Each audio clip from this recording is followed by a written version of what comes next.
Ask, believe and receive, ये तीनों ABC या कह लो कि क ख ग हैं लॉ ऑफ अट्रैक्शन की दुनिया के। लेकिन क्या आपको पता है कि चाह के मांगने और चाह के मिलने के बीच जो देरी होती है वो देरी क्यों होती है? वो देरी होती है आपके खुद के बॉडी और माइंड लेवल पर ब्लॉकेज की वजह से। यानी कि आप खुद ही मैनिफेस्टेशन में सबसे बड़ी रुकावट बन जाते हैं। Hey guys, this is Akshata and welcome to my channel natural bonds. और आज हम बात करेंगे आपकी बॉडी में मौजूद चक्रास और एनर्जी के बारे में और कैसे इन्हें अलाइन करके आप अपनी मनचाही चीज़ कम से कम समय में पा सकते हैं। हजारों लाखों साल पहले हमारे यहाँ के स्पिरिचुअल साइंटिस्ट ने हमें चक्रास और प्राण की इनवैल्यूएबल नॉलेज दी थी। शांडिल्य उपनिषद, योग तंत्र विद्या जैसी गौरक्ष संहिता और 15th सेंचुरी की हठ योग प्रदीपिका में बताया गया है कि स्पिरिचुअल ग्रोथ के लिए चक्रास और जो आपकी नाड़ीज हैं उनकी क्लींजिंग कैसे की जाए। लेकिन आज इसके बारे में सही जानकारी बहुत कम लोगों के पास है, क्योंकि चक्रा क्लींजिंग अब जो है एक कमर्शियल प्रोडक्ट बन चुका है। हर किसी को देखो वो अपनी दुकान खोलकर आपको बता रहा है कि आओ मेरे पास, मैं आपके चक्रा क्लीन करता हूँ। जैसे कि मैं हमेशा कहती हूँ, half baked information is more dangerous than having no information at all. तो इसीलिए आज मैं आपको पूरी कोशिश करूँगी कि एकदम आसान शब्दों में आपको समझा सकूँ कि चक्रास एक्चुअली होते क्या हैं और ये कैसे मैनिफेस्टेशन ऑफ योर डिजायर्स में आपकी मदद करते हैं।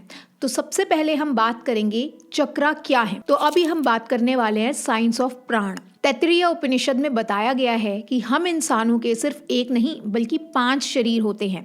इनमें सबसे पहले होती है हमारी फिजिकल बॉडी, जिसे हम सभी देख सकते हैं, जिसे हम अन्नमय कोश कहते हैं।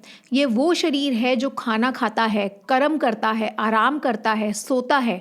आप जिसको अपनी आंखों से देख सकते हैं, जिसे आप मैं कहते हैं, वो आप अन्नमय कोश को कहते हैं।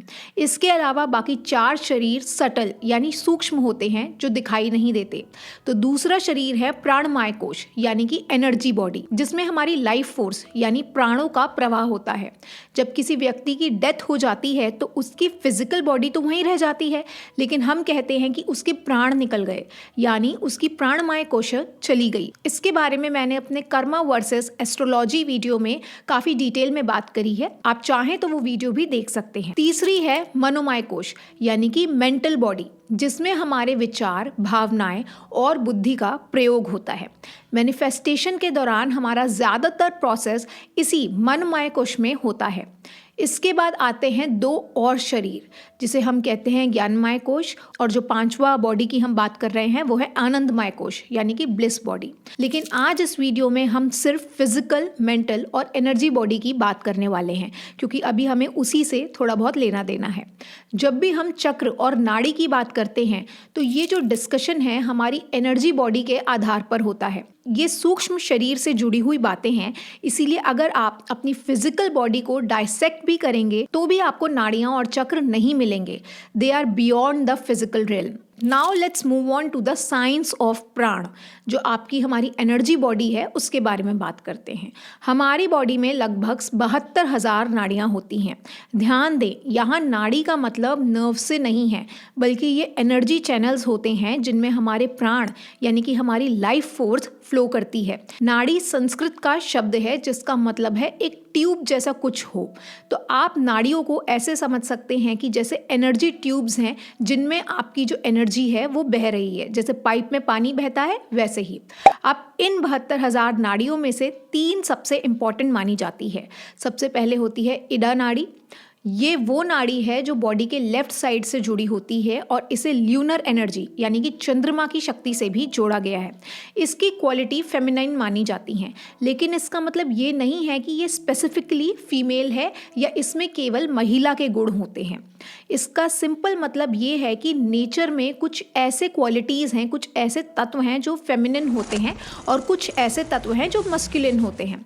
तो इडा नाड़ी माइंड के लेफ्ट साइड से जुड़ी होती है और ये ये हमारे इंट्यूशन यानी कि हमारे अंतर्ज्ञान और हमारे इमोशंस, हमारी भावनाओं को कंट्रोल करती है। इसकी क्वालिटीज़ क्रिएटिविटी और इमेजिनेशन से जुड़ी हुई होती हैं। उसके बाद जो हमारी दूसरी नाड़ी होती है वो होती है पिंगला नाड़ी। ये नाड़ी बॉडी के राइट साइड से जुड़ी होती है और इसे हम सोलर एनर्जी यानी कि सूर्य की ऊर्जा के साथ एसोसिएट करते हैं। पिंगला गर्मी, उत्तेजना और हमारे संकल्प यानी हमारी विल पावर और एक्शन से जुड़ी हुई होती है।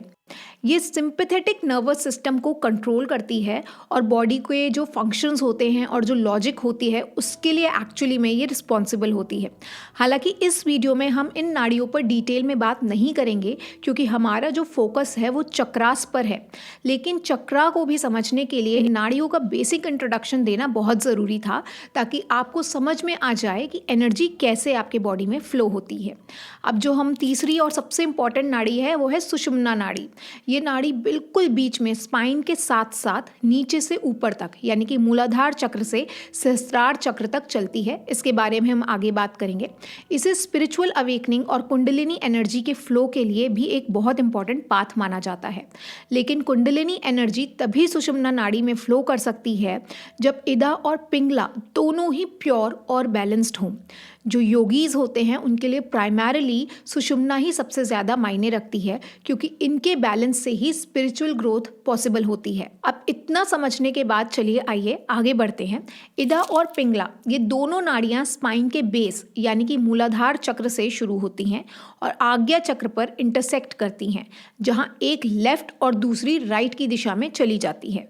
और शायद इसी वजह से जो आज्ञा चक्र है उसको स्पिरिचुअल वर्ल्ड में बेहद इंपॉर्टेंट माना जाता है। इन नाड़ीज में अगर एनर्जी फ्लो बैलेंस्ड ना हो तो जिंदगी में फिजिकल और मेंटल इश्यूज बहुत ज़्यादा आते रहते हैं। इसी इम्बैलेंस को ठीक करने का जो प्रोसेस है उसी को हम चक्र बैलेंसिंग कहते हैं, जिससे एनर्जी फ्लो प्रॉपरली हो सके और आप अपनी लाइफ में ज़्यादा बैलेंस्ड फील कर सके। तो अगर आप ज़्यादा बैलेंस्ड फील होंगे, ज़्यादा अलाइंड होंगे तो मैनिफेस्टेशन अपने आप होगा। तंत्र योग के अकॉर्डिंग हम रोज़मर्रा के जो काम हैं उसको करने के लिए इडा और पिंगला नाड़ियों से प्राण ऊर्जा का इस्तेमाल करते हैं। लेकिन अगर आप साधारण से थोड़ा सा ऊपर उठकर अपनी कॉन्शियसनेस की गहराइयों में जाना चाहते हैं और असली सच्चाई यानी कि इटर्नल ब्लिस को महसूस करना चाहते हैं, स्पिरिचुअल ग्रोथ की तरफ आप बढ़ना चाहते हैं, तो प्राण को इडा और पिंगला से सुषुम्ना नाड़ी की ओर लाना ज़रूरी होता है। यही वो तरीका है जिससे एक्चुअली में आप में एक नया बीइंग क्रिएट होता है। मतलब जिसे स्पिरिचुअली अवेकन्ड कहा जाता है वो यही इंसान होता है। बट हमें तो सिर्फ अभी मैनिफेस्टेशन करना है तो हम इतना डिटेल में नहीं जाएंगे, लेकिन फिर भी आप अगर इसके बारे में और नॉलेज लेना चाहते हैं तो मुझे कमेंट्स करके आप ज़रूर बताएं ताकि मैं और ज़्यादा डिटेल में ये वाले वीडियोस बना सकूं। सो अब नाड़ीज़ की तो हमने बात कर ली, अब जानते हैं कि चक्र क्या होते हैं। देखिए हमारी बॉडी में कुल मिलाकर 114 चक्र होते हैं, जिनमें से 7 चक्र को मेजर इंपॉर्टेंस दी गई है और ये 7 चक्र स्पाइन के अराउंड होते हैं जहां सुषुम्ना नाड़ी भी फ्लो करती है, जैसा कि मैंने आपको पहले भी बताया था। ये चक्र एनर्जी सेंटर्स होते हैं जहां पर इडा और पिंगला नाड़ी एक दूसरे को क्रॉस करती हैं और सुषुम्ना से भी मिलती हैं। तो जहां पर इडा और पिंगला आपस में क्रॉस कर रही हैं और सुषुम्ना को भी मिल रही हैं उसे हम कहते हैं सेंटर्स। इडा और पिंगला नाड़ी में सन और मून की एनर्जी फ्लो होती है। जैसे कि पिंगला में सन एनर्जी होती है जो हमें एक्शन और डिसिप्लिन देती है, और जो इडा है उसमें मून एनर्जी होती है जो हमें कामनेस, क्रिएटिविटी और इंट्रोस्पेक्शन वाले जो तत्व हैं वो देती हैं। ये सन और मून एनर्जीज ही हमें एक्चुअली बैलेंस में रखने के लिए ज़रूरी हैं और इसीलिए ये जो चक्रास है इसमें हमारे फिजिकल और मेंटल वेलबींग के लिए इतने इंपॉर्टेंट माने गए हैं, क्योंकि यहाँ पर इन तीनों नाड़ियों का एक तरह से मीटिंग पॉइंट होता है। अगर इन चक्रास में ब्लॉकेजेस हो जाए तो एनर्जी फ्लो ऑब्स्ट्रक्ट हो जाता है और हमारी जो वाइटल लाइफ फोर्सेस हैं वो भी उस तरह से काम नहीं करते जैसे कि उन्हें करना चाहिए, और इसी ऑब्स्ट्रक्टेड एनर्जी फ्लो की वजह से हम फिजिकल और मेंटल प्रॉब्लम से गुजरते हैं। तो अब आप यहाँ पर ये सोच रहे होंगे कि नाड़ीज और चक्रा के बारे में बात करना मैनिफेस्टेशन से कैसे रिलेटेड है, तो चलिए मैं आपको यहाँ पर एक्सप्लेन करती हूँ चक्र, नाड़ी और मैनिफेस्टेशन का कनेक्शन।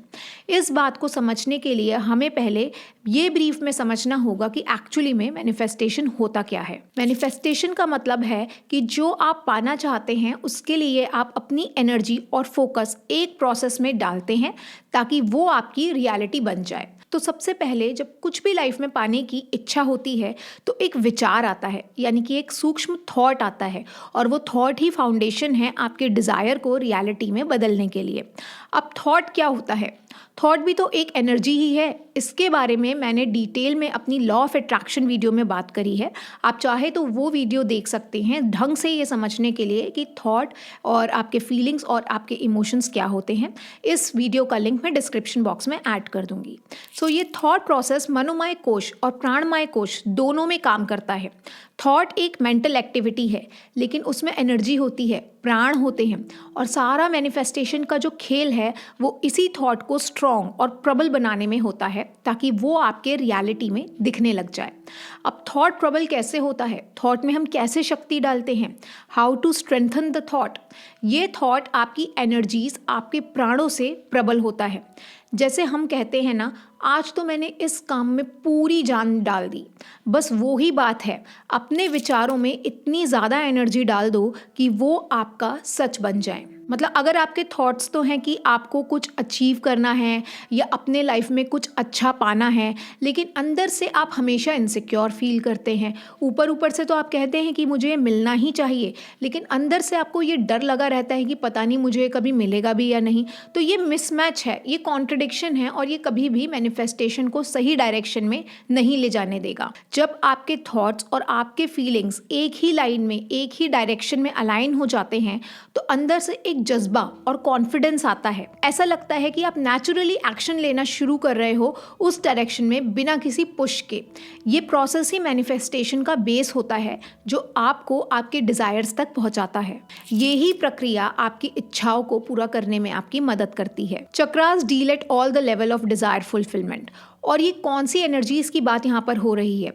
आपके थॉट्स, आपके इमोशंस, आपके फीलिंग्स और आपके एक्शंस वाली एनर्जीज की बात हो रही है। अगर ये सब एनर्जीज हैं तो इनमें प्राण हैं, और प्राण के फ्लो में कोई ऑब्स्ट्रक्शन होगा तो मैनिफेस्टेशन नहीं होगा। और ये ऑब्स्ट्रक्शन हो सकता है तब जब आपके चक्रा सही से काम नहीं कर रहे होते हैं, यानी उनमें ब्लॉकेजेस होती हैं।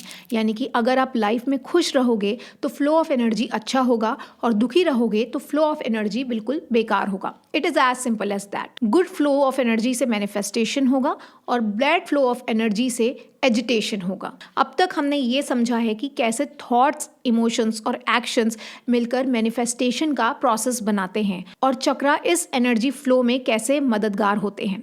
अब अगले पार्ट में, जो अगले पार्ट है इस वीडियो का, उसमें हम स्पेसिफिकली देखेंगे कि ये चक्रा कैसे एक्टिवेट करें ताकि मैनिफेस्टेशन और भी पावरफुल और इफेक्टिव बन सके।